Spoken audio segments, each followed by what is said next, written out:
अस्सलाम वालेकुम, welcome back to my channel. कैसे हैं आप लोग? अल्लाह से दुआ है कि खुश होंगे, मज़े में होंगे। तो आज लेके आ गई हूँ मैं चटनी की रेसिपी। तो ये है इमली, जो हमारे यहाँ पे मिलती है। तो ये थोड़ा छिलके और रेशे के साथ होती है। और ये पुदीना भी मैंने मंगा लिया था। तो आज हरी चटनी और इमली की चटनी, खट्टी मीठी चटनी की रेसिपी आपके साथ शेयर करूँगी। होप कि आपको पसंद आएगा। तो ये इमली को मैंने सुबह ही भिगो दिया था और ये 3 बजे इस तरह का फूल के हो गया था। तो इसे हम अपने हाथ से हल्के हल्के इस तरह से मैश करके जितना भी उसका बीज है, उसके छिलके हैं, उसके रेशे हैं, उसको अलग कर लेंगे। अगर आपके पास रेडीमेड इमली का पल्प मिलता है तो उसमें तो कोई झंझट ही नहीं, आपको ये स्टेप करने की कोई भी ज़रूरत नहीं है।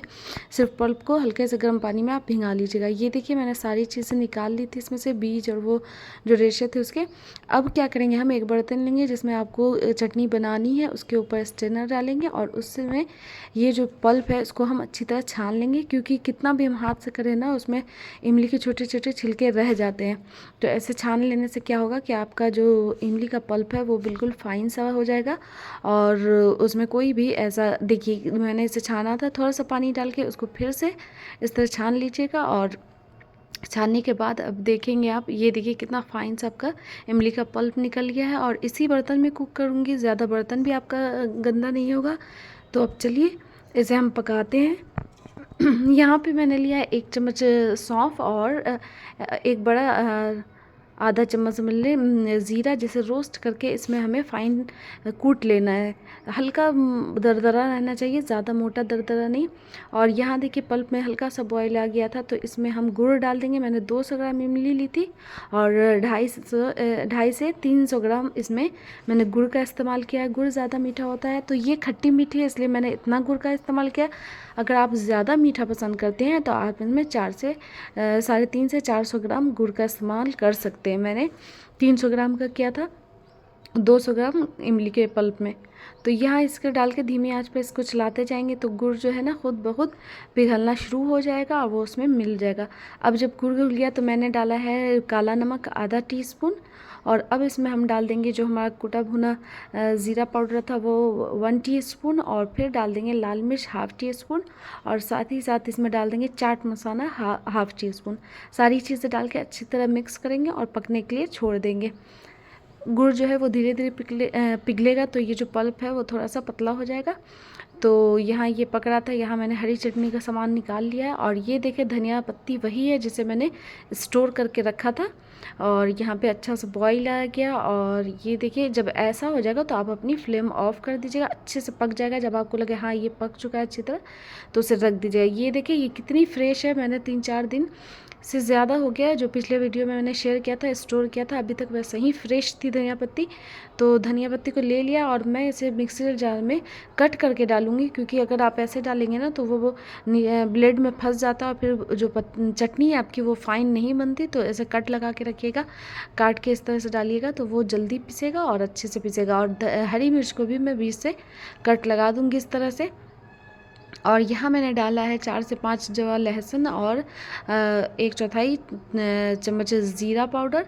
और इसको हम ढक्कन लगा के पीस लेंगे। और जब मैं पीस रही थी तो मुझे याद आया मैंने इसमें नमक डाला ही नहीं, तो फिर रोक के मिक्सर और मैंने इसमें नमक डाला। आप टेस्ट के हिसाब से डाल लीजिएगा, जितनी भी आप बना रहे हैं चटनी उस हिसाब से। और जब पिस गया तो अब मैं यहाँ पे ये मेरा आइस ट्रे है जो फ्रीज़ के साथ मिलता है वो वाला, उसमें ही मैं ये चटनी का क्यूब बना लूँगी, क्योंकि मुझे फ्रीज़ करना है ये रमज़ान के लिए। तो ये मैंने यहाँ पे इसको फिल करना शुरू कर दिया है। और यहाँ देखिए अब आगे दूसरी चीज़ पे, ये है लेमन, नींबू मैंने मंगाया था। ये सारे नींबू को आपको पहले ना अपने हथेली से दाब के इस तरह कर लेना है। ऐसा करने से नींबू का रस निकालने में आपको बहुत आसानी होगा और बहुत इजी वे में आपका नींबू का रस निकल जाएगा। क्या है ना कि रमज़ान आएगी तो चीज़ें बहुत महंगी होती जाएगी, तो क्यों ना हम पहले से ये तैयारियाँ कर लें, ताकि महंगाई से भी बच जाए और टाइम भी आपका बच जाए। रमज़ान में टाइम भी आपको मिल जाएगा ढेर सारा। तो यहाँ मैं पहले कट लगा लूँगी जितने सारे नींबू है। देखिए मैं बार बार उसको प्रेस करके तब कट लगा रही हूँ, ताकि जब स्क्यूज़ करें, इसको गाड़ें, हम इसका रस निकालें तो वो इजी वे में निकल जाएगा। तो इस तरह से आप करेंगे ना तो आपका नींबू का रस बहुत ज़्यादा ही निकलता है और अच्छे से निकल जाता है। तो मैं बता रही थी जैसा कि टाइम की सेविंग भी हो जाएगी और आपका काम भी पहले से तैयार रहेगा। और ये छोटी छोटी चीज़ें अगर आप अपने रमज़ान के पहले कर लेंगे ना तो आपको रमज़ान में बहुत राहत और बहुत सुकून रहता है। तो जो मैंने आपको इमली की चटनी बताई है ना, वो स्टेप बाय स्टेप फॉलो करेंगे तो देखेंगे आपकी चटनी कितनी अच्छी और कितनी अच्छे टेस्टी फ्लेवर की बनती है ये। तो अब मैं यहाँ पे नींबू सारे को गाड़ लूँगी। मेरे पास एक्सक्यूज़र नहीं है तो मैं हाथ से ही मैंने इतना सारा नींबू गाड़ा था, इसका रस निकाला था। तो ये देखिए हमारा नींबू का रस निकल गया है। अब इसे नींबू के रस को भी मैंने एक ये जार लिया है। तो ये मेरे पास जार था। ध्यान रखिएगा कि शीशे का जार हो, उसका ढक्कन जो है वो प्लास्टिक का हो नींबू का रस रखने के लिए। और ये 2 जार मेरे पास है तो इसको अब मैं फ़िल कर दूँगी।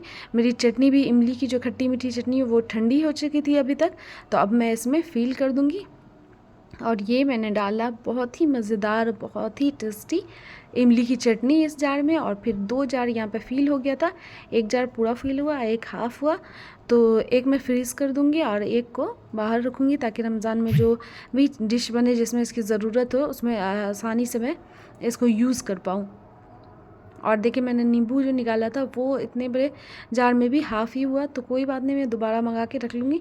और इन तीनों चीज़ों को मैंने फ्रीज़ के ऊपर फ्रीज़र के सामने रखा था ताकि ये ज़्यादा जमेगा भी नहीं, आइस भी नहीं बनेगा, फ्रीज़ भी नहीं होगा। और ठंडक से नींबू का रस जो है ना ख़राब होने का डर होता है तो वो भी ख़राब नहीं होगा। तो यहाँ मैंने ऊपर वाले फ्रीज़र के सामने वाले डोर के ढक्कन में डोर के खाने में डाल दिया। तो ये मेरा जिंजर गार्लिक का पेस्ट है और यहीं पे मैंने ये भी इमली की चटनी भी डाल दी। और ये देखिए कितनी अच्छी तरह फ्रीज़ हो गई थी हमारी हरी चटनी। तो ये सबको निकाल लूँगी और अब मैं एक ज़िप लॉक बैग में डाल के इसको फ्रीज़र में डाल दूँगी। और जब ज़रूरत होगा तब आप निकालें और कुछ घंटा पहले निकाल लें तो ये फिर से रूम टेम्परेचर पर आ जाएगी, तो आप अच्छे से यूज़ कर सकते हैं। तो देखिए कितने अच्छे तरह से ये जम गया था। तो ये व्लॉग मेरा आगे कंटिन्यू रहेगा, तो उसमें भी अभी आपको और चीज़ें देखने को मिलेगी। तो अगर वीडियो पसंद आया हो तो वीडियो को लाइक कीजिएगा, कमेंट कीजिएगा और चैनल को ज़रूर से सब्सक्राइब कीजिएगा और दुआ में याद रखिएगा। तो यहाँ देखें, और जब आप ज़िप लॉक बंद करें ना बैग को तो मेक श्योर होइएगा कि जो उसके अंदर एयर नहीं रहे। एयर को बिल्कुल बाहर निकाल दीजिएगा अच्छे से दबा दबा के जैसे मैंने किया था, और तब इसको फ्रीज़र में डालिएगा। तो ये आपकी हरी चटनी जो है ना बहुत दिन चल जाएगी। मतलब मैंने जो बनाया वो 15 दिन तो चल ही जाएगी रमज़ान में, उसके बाद फिर इंशाल्लाह मैं बनाऊँगी।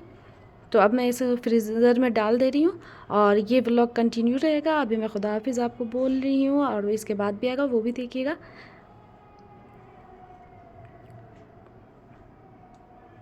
अब चलती हूँ, खुदा हाफिज़, दुआ में याद रखें।